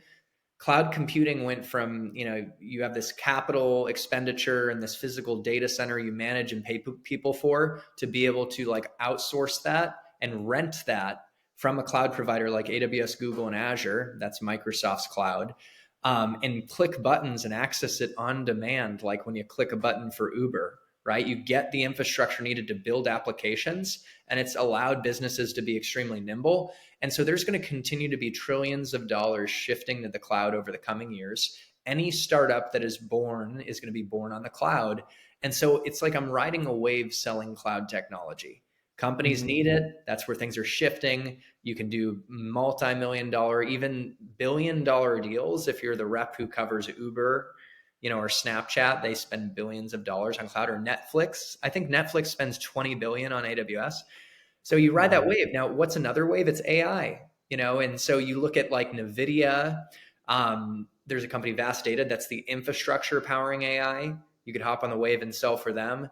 OpenAI, obviously, and Anthropic with Claude, Hmm. you could sell for them. So it's more of a concept that I felt compelled to share. It's like if you do get into sales, for example, find the waves and ride them, and technology, but particularly cloud, AI, a couple other are like cybersecurity, data and analytics. These are good waves to ride. Right. And I'm very glad you brought that up because I recently had a chat with a BCG consultant and he told me that one of the reasons he was able to secure a job at arguably one of the best consulting firms on the planet was because he was able to leverage his expertise in cybersecurity, and that led him to stand out in front of the thousands of applicants that BCG gets every single year. And I Wow. thought about it and I decided to ask him, like, that's awesome, but 10 years ago, cybersecurity wasn't that prevalent because a lot of people thought, okay, there isn't a measurable outcome, so I'm not going to invest in that money because essentially cybersecurity, it prevents things from happening. And it's very hard to be able to, categorize exactly how much it's preventing because you Yeah. just don't It's an know, right? insurance policy, and sometimes it's hard to get people to be proactive with that, you know? Hmm. But then he told me that since the wave came in and cybersecurity became more and more implemented because, there's cases of teenagers hacking to the CIA, which is crazy. But he rode the wave and he was able to become in a Yeah. position where he's just separated from all these other thousands of applicants trying to get into BCG. Amar, one thing I love you're doing, and you're a great podcast host, is you're sharing relevant stories and examples like the cybersecurity Thank you. example. So kudos to you, man. That was a really good example of him riding that wave and really focusing on cybersecurity to differentiate himself in the most competitive application process. I appreciate it, man. I really do appreciate your confidence, especially coming from a master storyteller like yourself. It means a lot. Thank you, my friend. Now, I wanted to do a really quick shift. Persistence has been a key theme of this podcast, but another key theme, failure and rejection. Can you talk to me about how failure as a whole really shaped you as a person? Yeah. I mean, there have been times where I was failing and it motivated me. Like when I started in tech sales at Oracle as an SDR, and my manager, Jarrell, sat me down and he said, Chris, how does it feel to be last? And I was pissed off, man. I was like, Yeah.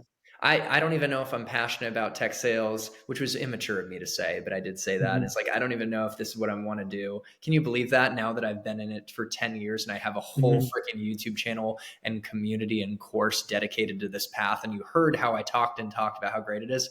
Well, can you believe I was saying that at that time? I don't know if I want to be on this path. It's crazy looking back. It's so funny. And so Hmm. I pushed back, but the way I responded was actually by becoming number one. And so, one thing I learned about myself is that I'm competitive and failure motivates me, and I hate losing more than I like winning. And actually, the top sellers out there and entrepreneurs, it's so funny, but typically they hate losing more than they like winning, which might sound funny to say. And I love winning, but it's a thing.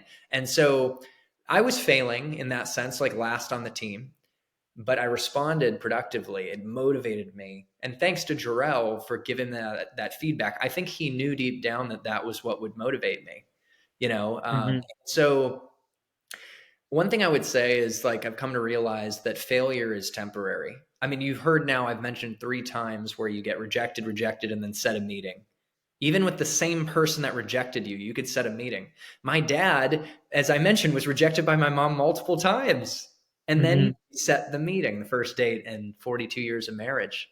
And they're going to stand the test of time. Like they're amazing. And so it's just like failure is temporary. It's not personal. When someone rejects me on the phone, a lot of times it's an automatic response and maybe they're in a bad mood. It's more of a reflection of Hmm. them and they can't even reject me. They don't know me. They're rejecting an offer, perhaps, to set time. And so it's important to realize failure is temporary. It's never really personal or rejection. And even failure, though, it's not personal. You're getting feedback on how to be better and improve. And so also, I might have said this earlier in the conversation, there's no true failure, only learning. The only true failure is if you don't take action on something. But Fair enough. when I fail, like in any area, I'm able to learn from how I failed and get some feedback. Okay, I could have done this differently, and next time I'm going to commit to learning and adjusting. And boom, like I get better. And because I'm at the end of the day, I am so committed to, as I mentioned, being great, reaching my potential. Hmm. Nothing is going to stop me. No failure. So that's kind of, if anything, that's how I think about failure. And I even like, you know what?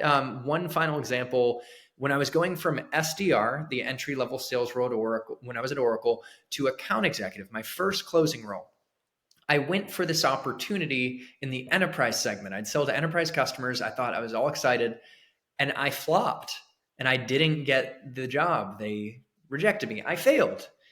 I see. But what I did is I brushed myself off.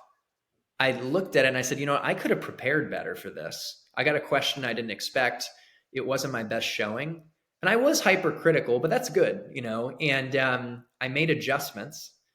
And then I networked to get another interview opportunity with another business segment that also had big accounts. So it was a good one. And it's funny, the failure almost caused me to become hyper vigilant and take my preparation Mhm. to such a surgical, precise level that when I interviewed for that other role, the guy said, Chris, that was the greatest interview I've ever had. So Wow. there's an example of responding to failure productively. Use it Mhm. to take things to the next level as a catalyst for improvement. And by the way, that role I got was even better than the other one. Sometimes with big enterprise roles, it can be feast or famine, but this was a Mhm. sweet spot of big companies like AAA, SunGuard Availability. I don't know if you heard of them, but they actually were the best account in my whole division. And I hit my number halfway through the year, taking 2 hour lunch breaks, closing like $1 million Wow. plus deals, and I didn't know what to do with myself. That's when I said I was buying my whole team coffee on Fridays, like eating out all the time because I was like 23 or something like that, making deep six figures, man, in my first role. So going back to that theme of faith too, by the way, it's like looking back, I tell myself, yeah, great job responding like the way you did, but also just have faith that things happen for a reason. By missing that other job, I got into an even better opportunity, man. And Mhm. as I look at like the tapestry of my life, and even leading to us being here right now, it's a miracle that we're here, man. Like everything that happened had to go the way it did for us to get here today. And it's like I just, if any, one thing I want you, me, the audience to take home is that faith and surrender and trust. As long as we're aiming Mhm. upward and forward, and we're doing our best, but most importantly, we are responding productively and learning and growing. Right. And it goes back to the theme of how you mentioned it's very important to sometimes just have trust in God's plan, right? Like the failures can honestly set you up. Like maybe you'll take one step backwards, but then just three Yeah. steps forward, right? Yes. And having that mentality and that idea that, you know what, sometimes what's happening to me doesn't seem the best at the moment, but it's just going to launch so much better. Like I honestly don't know what I would be doing if I accepted the engineering offer and just went with my friends because it Yeah. was very lucrative at the time, right? Like every single one of my friends, like we all got rejected from, the top programs, top universities. All of us were like, you know what, let's just go Guelph. It's close by. You can take the bus 40 minutes long. Now I had the option, either I'll choose Chule, where it's a 2-hour bus ride from where I'm living, right? And then I have to pay $10 on the press bill to go one way and then 10 again. So $20 per round trip every single time I go. The $20 and 2 hours, none of my friends are going there. I have to wake up at like 5:40 a.m. to hit a 8 a.m. class, which is insane. Whereas I could go golf bench, I'd stay with my boys, we'd have a lot of fun, we'd, prank call some people. It would be a lot more fun, but I'm very glad I was able to, just mature up a little bit and make that decision and decide I want to do something that I'm passionate about because I know I can do great things.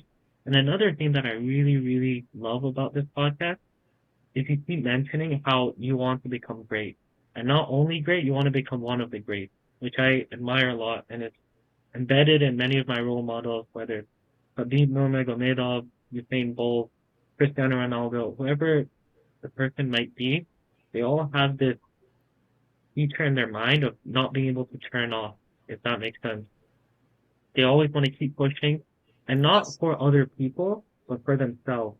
They want Yeah. to keep pushing to prove exactly who they are and who they want to be.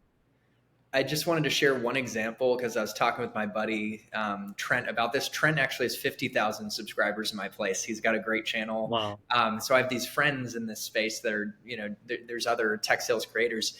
And I was telling him, I'm like, Trent, I was on the bicycle in the gym and I usually do, like, I'll do a workout, like lifting weights, but then I do cardio afterwards, the cherry on top, and I'll do like 26 minutes or something. It's just, and I've been slowly building on it, but I push it. It's like interval, like hit. So I'll like sprint for Hmm. 30, but on the bike, 30 seconds, and then go slower, and you get the point. And so, but there was something in me where I do 26, but I'm like, you know what? I want to do 30. And I don't know where it Hmm. came from, but it was just, it pulled me forward. And I was like, this is beautiful, this desire. And I'm like, I thought, like, dude, I don't need to do this. I've already lifted weights, like pushed myself really hard. I did my 26 minutes, but I don't know where it came from, but just to do a little bit more. And I thought, I am going Mhm. to honor this and I'm going to do it and I'm going to push. And I just did a little bit more. And I was like, I am so grateful that I have something in me that even in a mundane life scenario like that, of just doing a little bit more on the treadmill, it calls me to do a little bit more. And so we got to really appreciate the gift of drive and pushing ourselves, because I think that's what living is. And that's what actually carries our whole world and society forward. Mhm. I mean, there's so many examples I could bring, but one that just immediately comes to mind. So essentially, right now, I'm trying to train to run a half marathon. I have to cut Cool. down on some weight. I have to, build up my stamina. But one thing I love doing is going on 6 incline, running for 30 minutes straight, and just trying to hit the 3 mile mark, right? So after I do that, I'm completely gassed out. I can barely feel my feet. It's really, really tough. But one day I just decided, why don't I just double that? Right? And double that and do a 1 hour non-stop without a single second of break, right? And I have to hit the 6 mile mark, which means I have to be hitting like constantly 6 miles per hour for an Yeah. entire hour. At the end of it, I almost wanted to pass out, but I had the best smile ever because I was like, you know what? I did it. I set out to do something and I was able to do it. And I'm super proud of myself. And there's this one David Goggins quote that I want to take into consideration as well. He says, "You want to sleep all day knowing that you could, but you didn't." Right? And it's that Mm, idea that, wow, right? Do I yeah. really want to do I really want to know that I could have done something, but I just didn't apply myself, and I kind of lost that wasted potential, in a sense? Yeah. It's like, I want to live a life where I get to my deathbed and I don't have regrets. And it's just Hmm. living with urgency to do the things that we know we need to do the things that we are called to do. That's living in integrity. And I think that integrity is a foundation for, yeah, like high performance, but just living a full life without regret. Hmm. Right? And again, regret can come in so many forms. And with your story, I'm super glad you can share that because I feel something I really struggled with was finding people who I could see went through similar things or things that are more catastrophic than what I'm going through. But on call, we talked about it a little bit, your time during quarantine as well, which I was very inspired by. And I even mentioned it in my actual latest podcast. I mentioned it, how you inspired me just from that phone call and how you told me about your story. But do you mind sharing that? Yeah. When I was at Google Cloud, I joined Google Cloud from Oracle, and I had a great first year as an inside seller selling into Seattle, which was our competitor's backyard. AWS, Hmm. Azure had greater market share. Google was number three, and I pulled off a great year. I won an award as the best pipeline generator in the West Coast.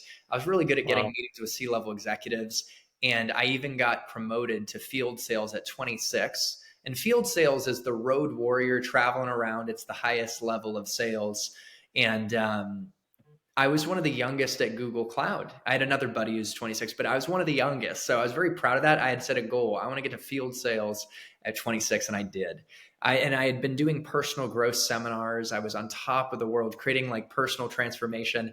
I started YouTube. I had a beautiful girlfriend that I started dating. It's like my whole life was flowing across every aspect. I was on top of the world, and I get this promotion. I'm going to LA, and then the Hmm. pandemic happens.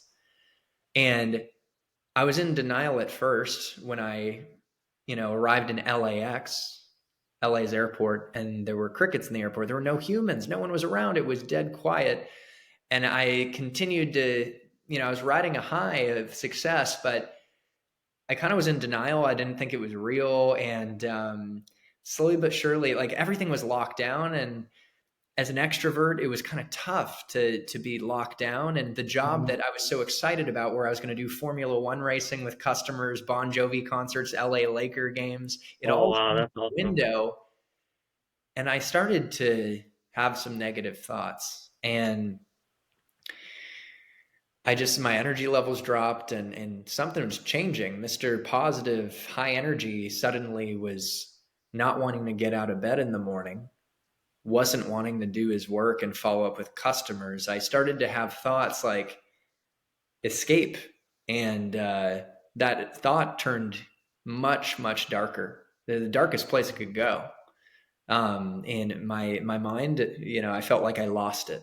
And so imagine that trajectory of on top of the world, 26, achieving at the highest level, to a rock bottom, deeper and Mhm. darker than I'd ever known. And yeah, I was in a clinical depression. I even got a note from a doctor, and I got off from Google, took time off. And what ended up happening, because I was stuck in this depression for 7 months. That's excruciating. It's crazy. I moved back with my Right. parents, actually. Like, I had to humble myself. I needed help.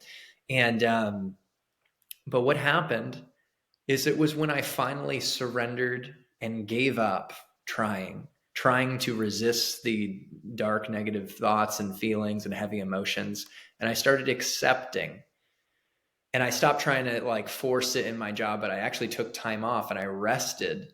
I went to church. I started volunteering in that time that I took off. It's like when I created space and just gave up, stopped trying and resisting, and accepted what was. I stopped pulling, the Chinese finger trap. The more you pull, the tighter Yeah. fingers. Right. I let go, and I came out of it, and I slowly but surely got out of the depression. There's more detail to it than that, but the theme of surrender that we've talked about played a part there, and I paid attention to the fact that the depression was serving a purpose. That's what I learned. It was Mhm. telling me something. I needed to make changes in my life. And I made those changes, and that made all the difference. But the depression it knocked me on my ass and gave me the space to actually reflect and make the changes. What were those changes? One, I realized I should never, ever compromise my community that I loved for a glitzy job. I shouldn't have gone to LA. And when I say shouldn't, I believe everything happens for a reason, as we talked about. So I'm glad I did to learn that lesson, but I will not do Mhm. that again. I will not chase a glitzy corporate job and compromise the community that I built. Because Austin's a special place. I'm not saying I'll live here forever, but I should have never left, right? So I learned that lesson, right? And it led me to another thing. A part of that was I confronted at how much of my self-worth was tied to working at Google. I had put so much of my value as a person in external sources. I went to Georgetown University, and before that, I won awards in my high school, and I got the best grades, and I was a star baseball player, varsity baseball. And then so yeah, I go to Georgetown, I go to Oracle, now Google, right? I was attaching my self-worth to these external things, and I realized that it was time to give up Google and that way of being, of attaching to external sources, validating my worth, and to become Chris Bussing, like me, and realize I intrinsically have value. So I realized, with like, between like, I'll never sacrifice community again, and two, like, I think I got so attached to Google and my performance in the job. Let me separate. That led to a change. That one, I left Google to join a startup where it wasn't about the brand name, like, it wasn't well known, but I could become a leader and like make an impact, and I could go back to Austin, right? So I made that huge change. It ended up being the best thing, and I've been there for 4+ years. It hasn't been perfect, but my greatest education yet and my proudest achievements have been at this startup. That was a Korean company that I didn't know about, but I found out about through my network. And another thing Mhm. is, that depression caused me to, as I reflected and rested and rethought my life, to give up my old YouTube channel that I was so attached to, Pursuit of Possibility, which was very broad. And it was coming from a great place, but talking about videos like the power of acknowledgement and just mental health, which is good, and cognitive distortions. And like, I was trying to be a therapist or something. But it was just, people said it eased their anxiety, and it was good. But I shifted to focus on, hey, I've been in tech sales at top companies, and I have a tangible skill set, and people want to improve their careers. They want to get a job. They want to make more money. They want to learn sales.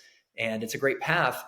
I can help people with that. And that can be my Trojan horse to growing an Mhm. audience of what people care about, and then talking about reaching your potential and personal growth.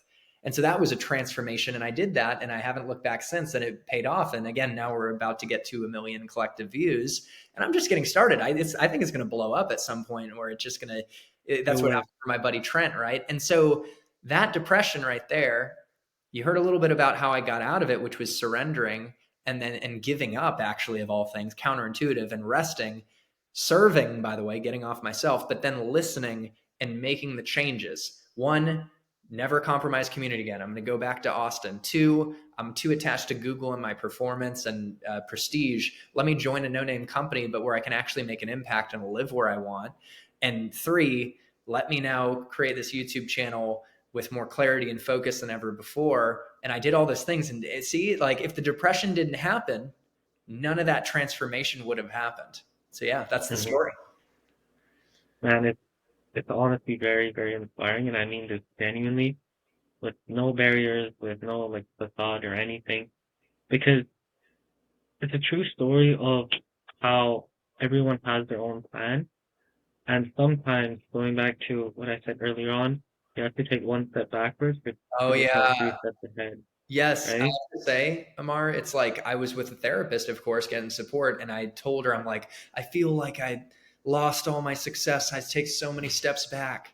And that's what it felt Mm-hmm. like, man. I was in a rock bottom. But Mm-hmm. it's crazy. You could feel like you took 20 steps back, and yet you can still catapult 100 forward. And that's Mm-hmm. what happened, man. Right. And thank you so much for sharing that story, man.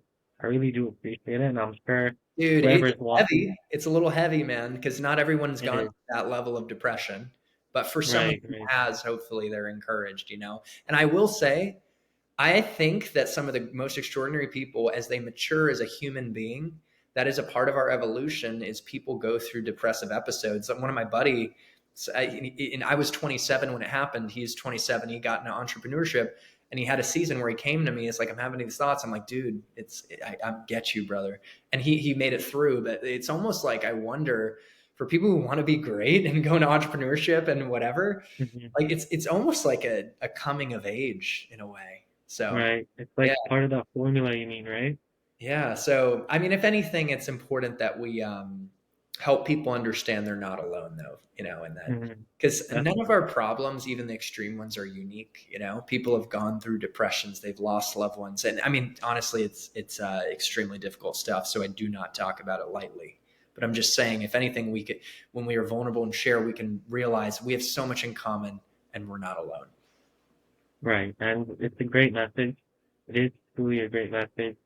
Whether you lost a loved one, you're going through, you know, an identity crisis Yeah. per se, whatever it might be, honestly, at the end of the day, like I honestly have someone that I really, really genuinely look up to, and his story is phenomenal, right? And I'll say it really quickly, but essentially, so we were in the car one day, and he's telling me his story, and he tells me how he had this really fancy job, he associated himself with it, but he felt he wasn't putting his all towards that job. He wasn't putting in everything that he's got towards that job. Like, maybe just extra long bathroom breaks, whatever it might be. These Yeah. little small things, they add up over time, right? Now, after he got that super fancy job, everyone's congratulating him, like, hey man, that's awesome. I can't believe you got that. He's there for a few years, and then unfortunately he gets let go, right? And after he lets go, that's when he really realizes he wants to have an impact. And man, when I tell you this, when he's telling me the story, I swear I got goosebumps because it's genuine. Like, I personally cannot imagine that happening to me, and I don't know how I would react to that, right? But being able to see who he is as a person now, being able to see his leadership skills now, like, I promise you, I've just been so inspired by it. People like him, people like you, it's it's honestly like it helps a lot.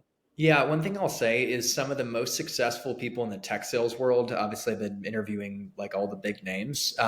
Like I think of Jamal. I think it's Raymer or Reimer. Shoot, I think it's Raymer. He's the author of Mega Deal Secrets. He's closed $50 million deals at Oracle. Wow. He's known for that. He has a whole community of people, and some of his students said. I mentioned someone made $8 million. I think they were in his program. He was fired twice for underperformance. Isn't that Wow. crazy? So, I mean, if any, Yeah. he did stay in sales, but it's like you can fail and get fired. And like that actually happens to most great people, you know, but it's like you can't take it personal and you can respond by either getting much better using that failure as motivation in your path, or like the person you mentioned, maybe just doing a complete shift, realizing that, hey, maybe isn't what I'm really called to do and I want to make a bigger impact. So one of the key Mm. themes, man, is we talk about surrender, but then the response, baby, that's like the greatest of the human freedoms and superpowers is our ability to choose our perspective and our response to things. Mhm. And it's honestly like it's fantastic when you really think about it. Like I've been through some things and obviously not to the extent that you have been through, but it's great when I look back and I really see that, you know what, I'm glad those things happened. I'm glad that I was able to take the lessons from it and I was able to decide, you know what, I'm not gonna let this stop me. I'm gonna let this propel me into becoming someone better, into becoming a better son, brother, cousin, whatever it might be. And I feel you were able to do the same. So, I mean, on behalf of KKC, congratulations for that, Chris. It was, it's genuinely an inspiring journey, and I'm glad you were able to get out of that. Thank you. No worries. And finally, Chris, a big question that I always ask my guests. I want to ask you this. If you had a time machine, you could go back in time, what advice would you give yourself? One of the things is what we talked about and we gave examples, but have faith, just know that, like, set an upward aim, set goals, work hard towards those goals, but hold them Mhm. loosely. And I would share a prayer that I use now that I heard from someone actually in my time of depression when I was at church. And this mentor said, I say this prayer to God: God, I will set my plans, but if they're not in alignment with yours, let them fail. So I know we've Mhm. talked about this the whole conversation, but I have to say, like, that's what I'd tell my younger self. And it would just lead to a lot more confidence and less anxiety and less forcing, by the way. So it's like sometimes a door shuts and I would try and like resist and push against it and make it work. It could be in business, it could be in a romantic relationship, but it's like to accept and trust and just focus on the response while maintaining Mhm. an abundance mentality, but having faith, that everything that happens is going to work out for you. Like, but the reality is you only know that till you look back as you get older. Mhm. It's like if I could understand that as a young guy, that would be pretty nice. Another thing is like stay focused, and there are these success assassins that, for me, like drinking was a big one that can rob you of your potential. Milder versions, or if am still single, if I'm chasing women, going on a bunch of dates, like that costs mental and emotional and financial, it costs something, right? And it's also not coming from the right place. Like I realize I want to connect with someone deeply and I only need one partner in this life. But it's like that can be a distraction, or even looking at my phone. I look at it a lot, man. Like Mhm. there's like all these forms of distractions. And if I could just like trust and have faith, stay focused, and embrace that, like it's the non-sexy daily things, the little things like caring for your health and going to the gym every day, doing your meditation, making the cold calls, posting the content, like creating, giving your gift, smiling at a stranger, calling mom. Like those things really add up and compound exponentially, especially over years. And it's like, so stay focused, give up the distractions, especially the, like most of these distractions, like drinking, chasing women, whatever. It's so fleeting. It's not actually fulfilling. The true joy and meaning that sustains human Mhm. beings comes from sacrifice for a better future, sacrifice today for a better future, and actually experiencing growth and progress, which comes from like leaning out of our comfort zone and going through the fire. And so, like, this year is like my year of boring, and what that means is that I'm doing all the unsexy things to produce the dreams that I want and a greater freedom tomorrow, and so that's something I would tell myself. But at the same time, man, you do have to have fun. So like I'm 31. Right. So it's like I am 31 and I have had fun. So I have to be mindful. This, just take it with a grain of salt. This is where I am now at 31. It is good to like get a little bit of the partying out of your system as long as you don't kill yourself or go too crazy, Mhm. and do and one thing I'm actually working on is incorporating more rest and play because I'm a grinder. After this, I'm going to do more work and it's a Sunday, and it's a Right. privilege to do the work for my It dreams, is. my It passions. is. That That's how I am, man. I'm wired for that, and it's a privilege. I will work, I will push myself, especially because it's meaningful. But well, I'm working on like, oh, like I want to let me make sure I go to Bible study on Wednesday for community and go to church on Sunday. Like, make sure I've missed yoga recently because I am working and I don't give myself enough time to get there on time because I'm focused on work. And so Mhm. it's like also having a healthy rhythm of rest and play and taking care of oneself and community. That's important, man, if we want to sustain ourselves. So, but that's more me talking to myself right now, which by the way, not in a crazy way, but I'm always talking to myself. I'm It coaching is. And me myself, too. Me I'm too. reflecting and trying to get a little bit better every day. Right. And that's the perfect segue to the end of this. Yeah. Now, Chris, thank you so much for everything, sharing your insights, your story, your advice. There's hundreds of people who would be watching this who would, honestly just take all this in. And wait, if you're still here, I'm sure you're taking it all in as well. Yeah. So, Chris, genuinely, thank you so much for coming on the podcast and sharing all your insights. It's so good to be here, and I really enjoy this conversation and your insights as well. I definitely learned a lot from you, and I'm excited for what you're building with this podcasting community. Thank you. Thank you so much. And likewise, man. Likewise, I'm very excited for when this podcast is up. It's one for the books, really. Now, KKC Consulting viewers, thank you so much for tuning into this episode. It is a long one, so if you stayed out all the way, thank you so much. If you ever need a full description of everything I learned in this podcast, feel free to just shoot me a DM and I'll send it by.